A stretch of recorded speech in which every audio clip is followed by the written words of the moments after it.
जी, ये एक ऐसा मामला है जो तकनीकी विशेषज्ञों ने ही किया है। इसमें प्राथमिक तौर पे ये भी पता नहीं चलता है कि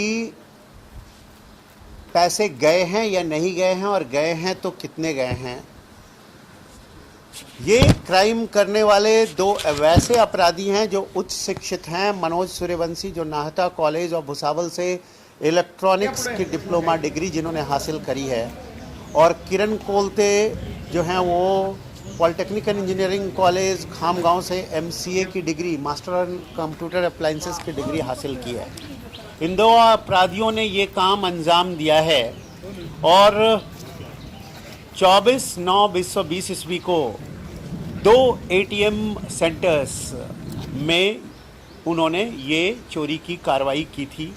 ये दिघी पुलिस स्टेशन की हद में वड़मुखवाड़ी और मौली नगर के एरिया में हुई थी, और इसमें ATM टूटी हुई दिखने के पश्चात उसके CPU वगैरह निकाल कर ले जाने के पश्चात ये शक पैदा हुआ कि यहाँ से चोरी गई है, और उसके आधार पर 380 और 427 IPC के धाराओं के अंतर्गत कार्रवाई की गई भारतीय दंड संहिता के। और स्थानीय दिघी पुलिस स्टेशन के समानांतर अन्वेषण का कार्य शुरू किया हमारे अपराध अन्वेषण विभाग 3 ने, और इन्होंने अपने लगातार अन्वेषण और सतत प्रयत्नों के पश्चात और तांत्रिक और CCTV फुटेज की, जिस CCTV फुटेज बहुत मुश्किल से मिल पाया क्योंकि उन्होंने ब्लैक पट्टियां लगा दी थी CCTV के जहां जहां उन्हें दिखाई पड़ रहे थे और जहां तक उनकी जानकारी थी वहां पर उन्होंने तमाम तांत्रिक पद्धतियों का इस्तेमाल किया, लेकिन जानकारी नहीं मिल पा रही थी।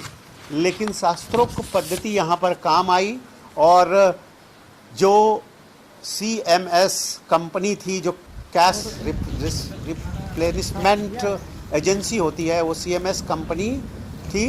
कैश मैनेजमेंट सॉल्यूशन नाम की ये संस्था थी, जिसके साधु वासवानी नगर के ऑफिस में जाकर उन्होंने पूछताछ की।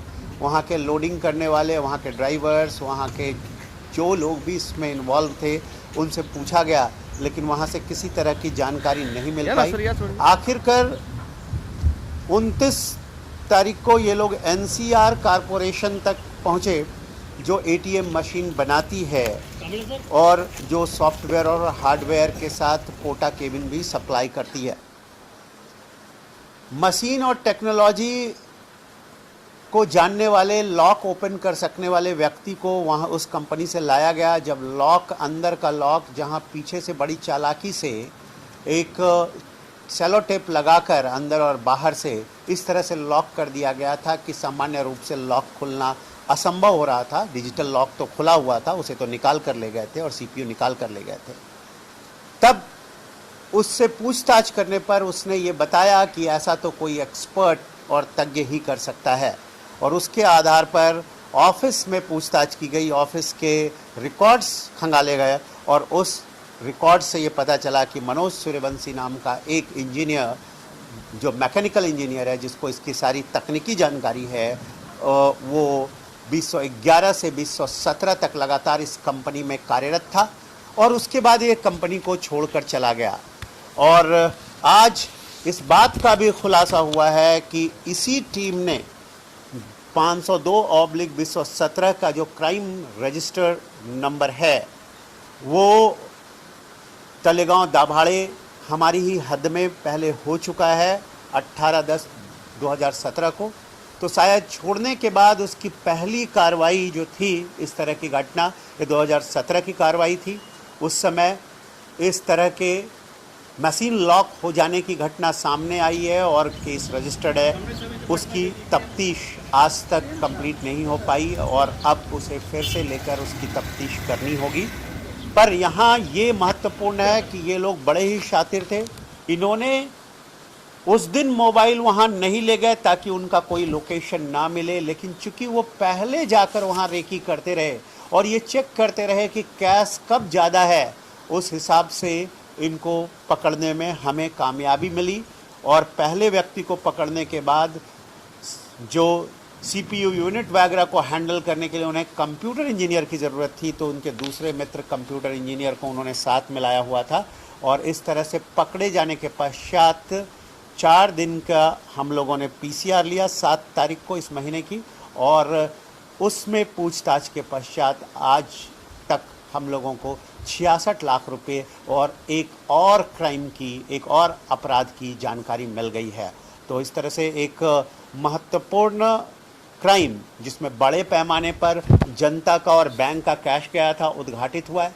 यहाँ एक ये प्रश्न बार बार उठता है कि ये तमाम बैंक जो है वो पहले वहाँ गार्ड दिया करते थे, अब इन जगह पर गार्ड और सीसीटीवी की उतनी सुविधा नहीं मुहैया कराते हैं।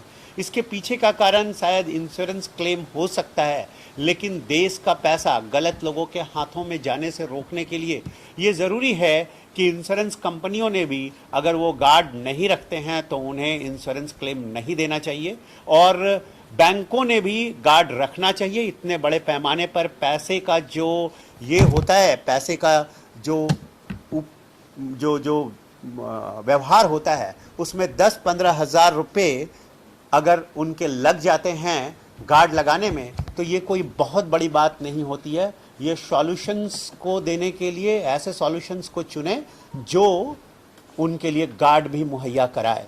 ये बहुत ज़रूरी है, क्योंकि आप आज मशरूम की तरह जगह जगह एटीएम सेंटर खोल रहे हैं, और इस मशरूमिंग ऑफ एटीएम सेंटर्स को तभी सुरक्षित किया जा सकता है जब बैंक भी हमारा साथ दें, वो अपने हाथ उठाकर खड़े ना हो जाएं। धन्यवाद।